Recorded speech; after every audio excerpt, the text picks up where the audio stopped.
Saudara dan saudariku, kita bertemu lagi. Semoga di awal tahun ini kita dengan penuh semangat, penuh percaya, dan penuh pengharapan bahwa Tuhan akan selalu menuntun dan membimbing langkah hidup kita. Kita merayakan pesta penampakan Tuhan, Epifani. Tuhan memperlihatkan kemuliaannya dan Tuhan memperlihatkan misinya. Kemuliaannya adalah bagaimana Allah yang Maha Agung ini mau menjadi manusia. Itu yang diperlihatkan kepada tiga raja. Dan misinya adalah mencintai. Mencintaimu dan mencintai kita. Nah, Yesus memperlihatkan dirinya kepada tiga raja. Atau tiga orang majus. Tiga orang bijak dari timur. Yang kemudian dikenal sebagai tiga raja. Tetapi hari ini sebenarnya kita bertemu dengan 5 orang raja. Yaitu 3 orang raja dari timur itu. Lalu Raja Herodes dan Yesus Kristus sendiri sebagai raja. Kita lihat bagaimana kelima orang ini berperan dalam membentuk perayaan kita hari ini. Raja Herodes ketika dia mendengar bahwa ada seorang raja baru yang dilahirkan dengan segala siasat, dengan segala amarah, dengan segala kecemburuan, dia berusaha untuk menjumpai Yesus, tapi bukan dengan tujuan yang mulia. Tujuannya adalah untuk menghabiskan. Tujuannya adalah supaya kekuasaannya langgeng, tidak diganggu oleh siapa dan oleh apapun. Itu Herodes, penuh ambisi, penuh kebencian. Sedangkan tiga raja dari timur memperlihatkan segala yang baik. Dan ini adalah pesan untuk kita, bahwa kita perlu belajar dari tiga raja ini supaya bisa menjadi lebih bijaksana. Dan apa yang mereka buat sehingga mereka dikatakan raja atau orang yang bijak ini.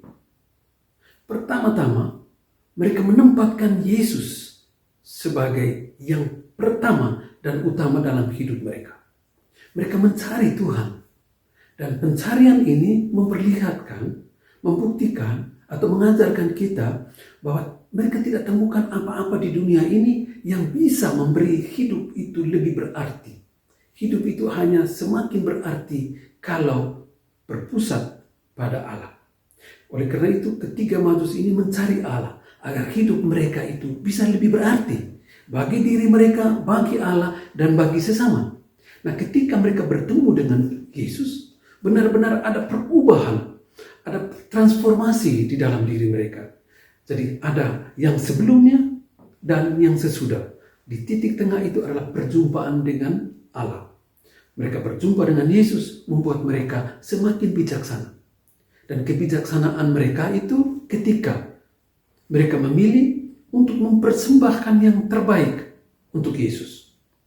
Karena mereka tahu bahwa harta yang terbaik yang mereka miliki bukanlah barang-barang yang mereka persembahkan itu kepada Allah, tetapi kasih Allah, keselamatan, dan pengampunan. Itulah harta yang paling indah yang mau dia pesankan kepada kita.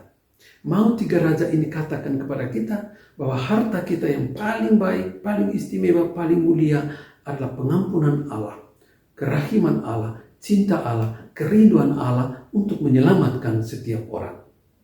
Mereka setelah bertemu dengan Yesus semakin bijaksana ketika mereka memilih untuk tidak bergabung dalam kejahatan, rencana jahatnya Herodes, tetapi mereka memilih jalan yang lain. Mereka berani untuk menentang Raja Herodes. Mereka berani untuk mendengar suara hati mereka, mana yang terbaik untuk hidup mereka. Karena perjumpaan dengan Allah. Mereka memilih jalan yang lain, mereka memilih jalan baru, mereka memilih kehidupan yang baru. Cara hidup yang baru. Bahkan mereka mampu, setelah bertemu dengan Allah, mampu melihat, mengapresiasi, mengagumi kehidupan mereka sendiri, pilihan hidup mereka sendiri, dan bagaimana mereka membangun relasi yang baik, yang harmonis dengan diri mereka sendiri, dengan sesama, dan dengan orang lain. Tiga raja ini mengajarkan kita bagaimana menjadikan Raja semesta alam, Yesus Kristus sebagai pusat hidup, sumber yang mengubah hidup kita, sumber yang menguatkan kita, sumber yang mampu menuntun hati kita untuk memilih yang terbaik, untuk memilih yang terbaik bagi hidup kita. Saudara dan saudariku, Yesus menuntun kita, mengajar kita bahwa yang terbaik ada di dalam dirinya. Maka ketika kita berjumpa dengan Dia, kita berdoa, ya, kita mencari Dia, kita menempatkan Dia yang pertama dan utama, maka hidup kita akan berubah. Hidup hati kita akan berubah.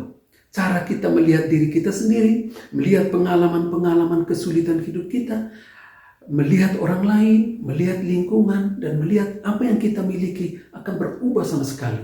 Karena siapa yang memiliki Tuhan, Dia memiliki segala-galanya.